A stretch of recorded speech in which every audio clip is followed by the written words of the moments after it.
Movie disaster అయిన తర్వాత చాలా కథలు విని ఫైనల్ గా డిఫరెంట్ గా ఉన్న ఈ కథను ఓకే చేశాడు అఖిల్. అదే లెనిన్. ఇందులో అఖిల్ క్యారెక్టర్ చాలా వైవిధ్యంగా ఉంటుందట. చిత్తూరు బ్యాక్ డ్రాప్ లో రూపొందుతోన్న ఈ సినిమాలో అఖిల్ క్యారెక్టర్ మాత్రమే కాదు, బాడీ లాంగ్వేజ్, యాస అంతా చాలా కొత్తగా డిజైన్ చేశారట. ఇటీవల ఈ మూవీ నుంచి రిలీజ్ చేసిన ఫస్ట్ సింగిల్ చార్ట్ బస్టర్ అయింది. Sensational music director SS Thaman అదిరిపోయే మ్యూజిక్ అందించారు.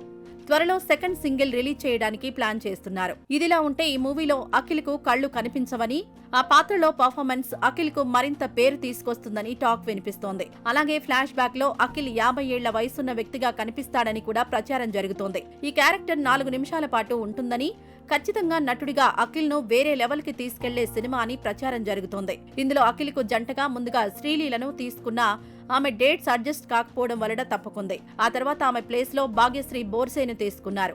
అయితే అఖిల్ భాగ్యశ్రీ బోర్సే జంట బాగుందనే టాక్ రావడంతో మూవీపై మరింత బజ్ క్రియేట్ అయింది. ఈ మూవీని ప్రముఖ నిర్మాణ సంస్థలు అన్నపూర్ణ స్టూడియోస్, సితారా ఎంటర్టైన్మెంట్ సంయుక్తంగా నిర్మిస్తున్నాయి. క్వాలిటీ పరంగా ఎక్కడా కాంప్రమైజ్ కావడం లేదు.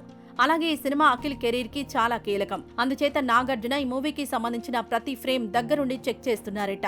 ఎక్కడైనా డౌట్ ఉంటే డైరెక్టర్ తో మాట్లాడి మార్పులు చేర్పులు చెబుతున్నారట. ఈ విషయాన్ని స్వయంగా నిర్మాత నాగవంశీ ఇటీవల ఓ ఇంటర్వ్యూలో చెప్పడం జరిగింది. ఈసారి గురి తప్పేదేలే, అఖిల్ బ్లాక్ బస్టర్ సాధించడం ఖాయమని ఇండస్ట్రీ వర్గాల్లో గట్టిగా వినిపిస్తోంది. మే 1న లెనిన్ థియేటర్స్ లోకి రానుంది. చూడాలి మరి అఖిల్ లెనిన్ మూవీతో ఏ రేంజ్ సక్సెస్ సాధిస్తాడు.